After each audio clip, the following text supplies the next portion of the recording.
تھا ایک بڑے نواب جو اپنے ڈرائیور سے کہتے ہیں کیا آپ میری گاڑی جو ہے وہ آپ چیک کریے کیا ہر چیز صحیح ہے گاڑی میں اور it is in working condition کیونکہ مجھے میری اہلیہ کو باہر لے کے جانے کا ہے. تو یہ ڈرائیور کہتا ہے کیا کوئی گاڑیاں میں کوئی پرابلمز ہے تو اسی لیے مجھے کچھ چیز کی ضرورت پڑے گی. تو نواب پوچھتے ہیں کیا کیا چیز کی ضرورت ہے؟ تو یہ ڈرائیور کہتے ہیں کیا گاڑی شروع نہیں ہو رہی ہے اور گاڑی شروع کرنے کے لیے مجھے 10 کلو گھی کی ضرورت ہے, 15 لیٹر دودھ کی ضرورت ہے, 10 کلو چاول کی ضرورت ہے, 20 کلو گیہوں کی ضرورت ہے. تو نواب اپنے ڈرائیور کو یہ سارے چیزیں دے دیتے ہیں اور نواب خوشی خوشی لے لیتے ہیں اور اپنی بیوی کو ساری چیزیں دے دیتے ہیں اور گاڑی نیکسٹ دن اگلے دن تیار ہو جاتی ہے نواب کے لیے. میں آپ سے ایک آسان سوال پوچھنا چاہتا ہوں, کیا اگر آج کے دور میں اگر آپ کے ڈرائیور نے آپ سے یہ کہا کیا گاڑی سٹارٹ کرنے کے لیے مجھے کلو گھی کی ضرورت ہے, 20 کلو گیہوں کی ضرورت ہے, 15 کلو چاول کی ضرورت ہے, کیا آپ اس کو دے دیں گے؟ کیا آپ اس کو یہ چیزیں دیں گے کے لیے؟ بٹ کیا چیزیں ضروری ہے؟ یہ انجن آئل ہو گیا, دوسری چیزیں ہو گئے, پیٹرول ہو گیا. لیکن اگر ایون اف ہمیں زیادہ ڈیٹیلز کے بارے میں نہیں پتا ہے, ہمیں کم سے کم یہ تو پتا ہے کہ گاڑی چلانے کے لیے گھی کی ضرورت نہیں ہے, گاڑی سٹارٹ کرنے کے دودھ کی نہیں لگتی ہے. اسی لیے اگر ہم قرآن مجید کو سمجھ کے پڑھیں گے, no one will take us for a ride. ہم قرآن مجید کے بیسک میسج کو سمجھیں گے. اگر ہم قرآن مجید کے بیسک میسج کو سمجھنا چاہتے ہیں تو ضروری ہے کہ ہم قرآن مجید کو سمجھ کے پڑھیں گے. اور قرآن مجید کا ترجمہ بہت زبان میں الحمدللہ ہوا ہے, دنیا کے اہم زبان میں الحمدللہ ہوا ہے.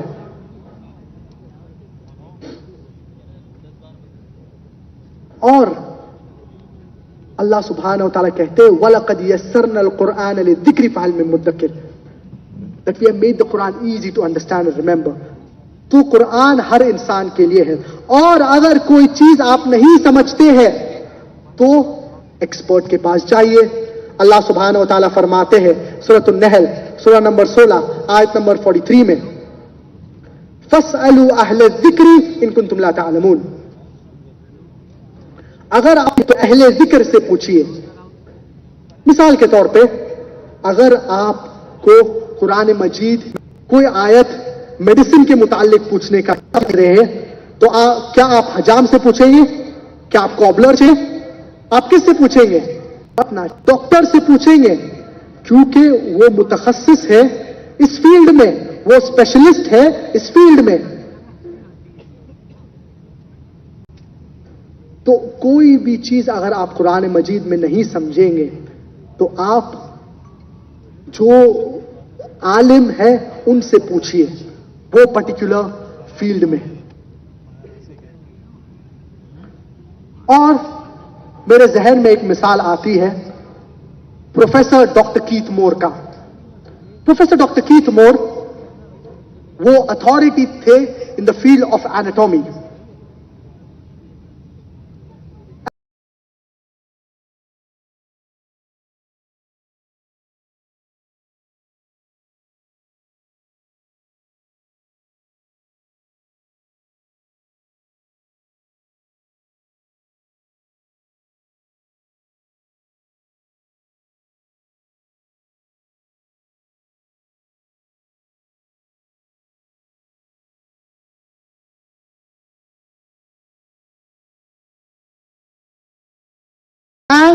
He was the head in the field of embryology in the University of Toronto.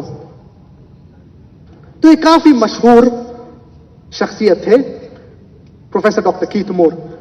और कोई स्टूडेंट्स ने प्रोफेसर डॉक्टर कीथ मोर को अप्रोच किए और ये कहे क्या कुरान मजीद की जो सारी आयतें हैं और अहादीस जो है रिलेटेड टू एम्ब्रियोलॉजी से मुताल्लिक ये सारे आयतों को इकट्ठे करके इनने प्रोफेसर डॉक्टर कीथ मोर को दिए और प्रोफेसर डॉक्टर कीथ मोर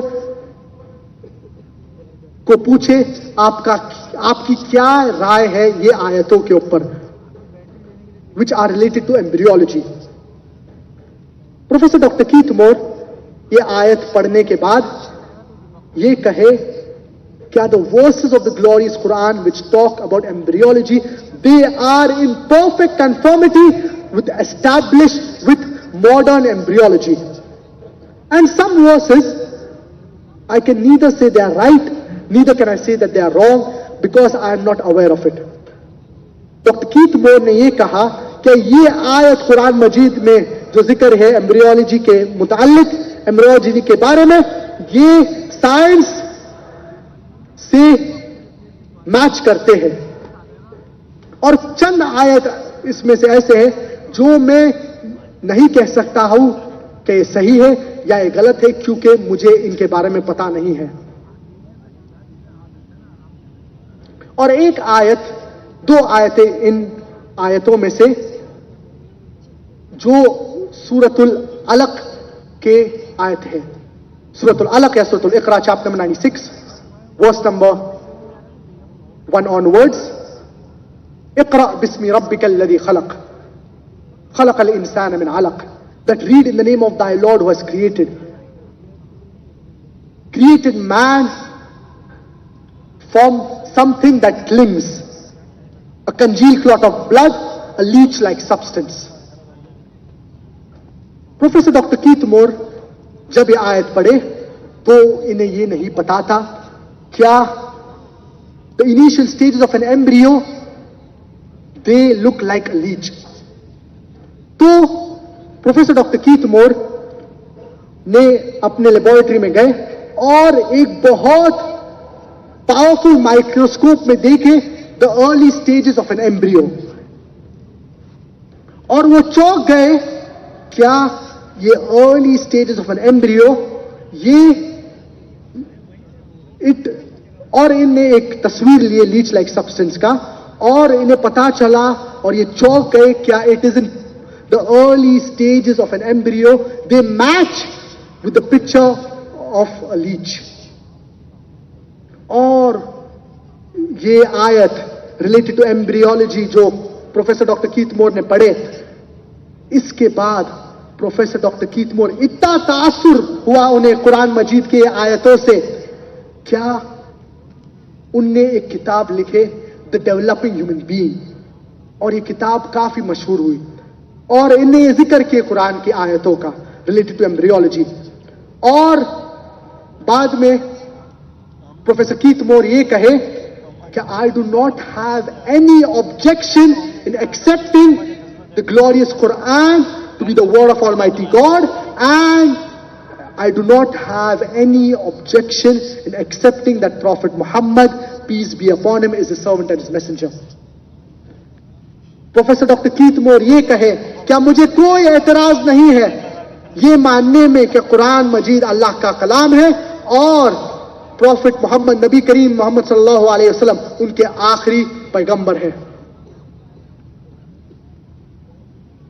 ये तासुर है कुरान मजीद का. Professor doctor Keith more non Muslim होके जब ये आयत कुरान मजीद से पढ़े वो चौंक गए और उन्हें इनसे काफी तासुर हुआ.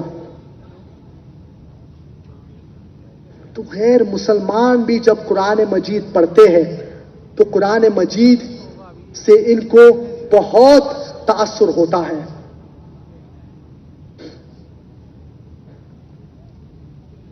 और अल्लाह सुब्हानहू व तआला फरमाते हैं सूरतुल हश्र सूरह नंबर 59 आयत नंबर 21 में, that had we revealed the glorious Quran on a mountain, the mountain would have fallen down to utter ruin. क्या अगर कुरान मजीद जबल पर नाजिल होता था तो ये जबल जो है, ये जो पहाड़ जो है, ये टूट जाता था, क्योंकि कुरान का मैसेज काफी इंपॉर्टेंट है. ये आयत से हमें समझ में आता है कुरान की अहमियत. कुरान मजीद अगर कोई पहाड़ पे नाजिल होता था तो पहाड़ गिर जाता था, लेकिन अफसोस की बात यह है क्या बहुत मुसलमान कुरान मजीद पढ़ते हैं लेकिन कुरान मजीद का कोई उनके ऊपर तासुर नहीं होता है. और बहुत से लोग कुरान मजीद जैसे कि रमजान के बाबरकत महीने में पढ़ते हैं और उनका मेन सबसे अहम मकसद है कुरान मजीद खत्म करना और ज्यादा से ज्यादा बार खत्म करना. खत्म कुरान 3 बार 4 बार 5 बार कुरान खत्म करना अच्छी बात है, लेकिन खत्म कुरान के साथ जो सिर्फ अरबी में बहुत से लोग करते हैं, तर्जुमा भी पढ़ना जरूरी है, समझना भी जरूरी है. अगर आप कुरान मजीद पूरे रमजान में एक बार खत्म करते हैं अरबी में और एक बार उसका पूरा तर्जुमा पढ़ते हैं, ये बहुत अच्छा है बनिस्बत कि आप 3 या 4 बार सिर्फ कुरान मजीद को अरबी में पढ़ते हैं बगैर समझ के. खत्म कुरान अच्छी बात है, लेकिन साथ साथ तर्जुमा भी आप पढ़ना चाहिए. कुरान का तर्जुमा पढ़ना भी बहुत जरूरी है.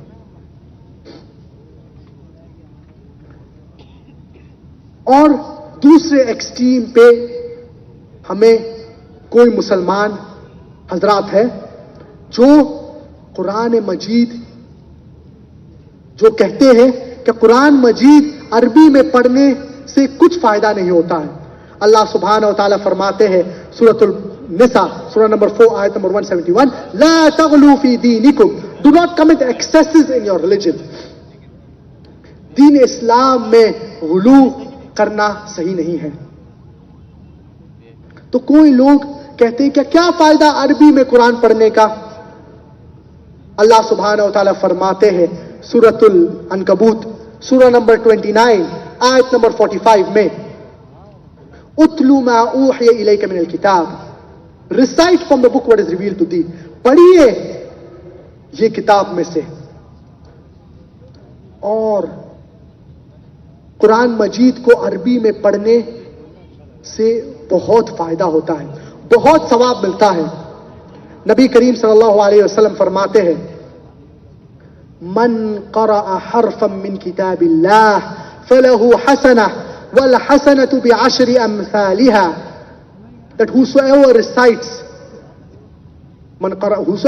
a letter from the glorious Quran, he will have the reward of it, and the reward is multiplied by 10 times. لا أقول ألف لام ميم حرف ولكن ألف حرف ولام حرف وميم حرف. I do not say that alif lam mim is a letter, but alif is a letter, lam is a letter, and mim is a letter. तो अगर आप अलिफ लाम मीम पढ़ेंगे तो आपको 1 सवाब नहीं मिलेगा, आपको 10 सवाब नहीं मिलेगा, लेकिन आपको कम से कम 30 सवाब मिलेगा. अलिफ के लिए 10 सवाब, लाम के लिए 10 सवाब, मीम के लिए 10 सवाब. तो जितना ज्यादा आप कुरान पढ़ेंगे आपको सवाब मिलेगा. तो अरबी में पढ़ने के लिए कुरान की फजीलत है. एट द सेम टाइम इसका तर्जुमा पढ़ने से आपको फायदा भी पहुंचेगा.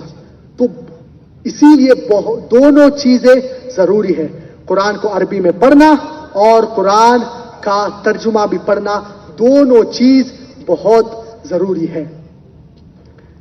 नबी करीम सल्लल्लाहु अलैहि वसल्लम फरमाते हैं, ओ अबू दर, if you learn 1 verse of the Quran, it is better than 100 रका. अगर आप एक आयत सीखेंगे तो ये बेहतर है 100 रकात नमाज पढ़ने से. एक आयत को समझने में और पढ़ने में सही तरीके से इतनी फजीलत है। तो अफसोस की बात यह है क्या हम कुरान मजीद को सही तरीके से नहीं पढ़ते हैं। और कुरान मजीद जब आप पढ़ रहे हैं समझ के, तो दो तरीके हैं। अगर आप तर्जुमा भी पढ़ रहे हैं तो दो तरीके हैं। एक है तदक्कुर कुरान, जिसको बोलते हैं superficial reading of the glorious Quran. For example, अगर आप सिर्फ तर्जुमा पढ़ रहे हैं, basic meaning of the glorious Quran. और दूसरा है तदब्बुर कुरान, जब आप इन डेप्थ स्टडी कुरान का करते हैं, जैसे कि आप कहीं तफसीर पढ़ते हैं। तदक्कुर कुरान आप जब सुपरफिशियल ऊपर से कुरान का मतलब पढ़ रहे हैं, और कोई ये नहीं दावा कह सकता है क्या मैंने कुरान मजीद का पूरा तदब्बुर किया है। हमेशा जब आप तदब्बुर कुरान करते हैं, हमेशा आप नई चीजें सीखते हैं, क्योंकि कुरान मजीद अरबी जबान में नाजिल हुआ है। और the language of Arabic, it is divine, it is pure, it is Holi, it is eloquent.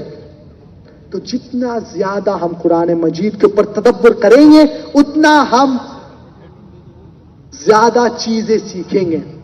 और अगर हम ये चाहते हैं दुनिया और आखिरत में कामयाबी, तो हम कुरान मजीद को समझ के पढ़ना चाहिए। जो लोग बिजनेस संभालते हैं या कारोबार संभालते हैं, और अगर आप कोई कंपनी के बॉस है, तो ये कोशिश करिए क्या आप एम्प्लॉइज के ऊपर लाजिम करें क्या वो रोजाना कुरान मजीद पढ़े, कम से कम 15 से 20 मिनट, कम से कम 1/4 जुज, जो है 5 पेजेस या उससे कम। ये जरूरी है। अगर आप आपके एम्प्लॉइज को इनकरेज करेंगे कुरान मजीद को पढ़ने के लिए, और अगर आप रूल बनाएंगे ये आपके ऑर्गेनाइजेशन में, आपके बिजनेस में, जितने लोग कुरान मजीद पढ़ेंगे, जो बॉस ने ये रूल लागू किया है, तो उन्हें भी सवाब मिलेगा। तो मिसाल के तौर पे अगर आपके कंपनी में 1000 एम्प्लॉइज हैं, तो ये 1000 लोग जो कुरान पढ़ रहे हैं, उनका सवाब आपको भी मिलेगा।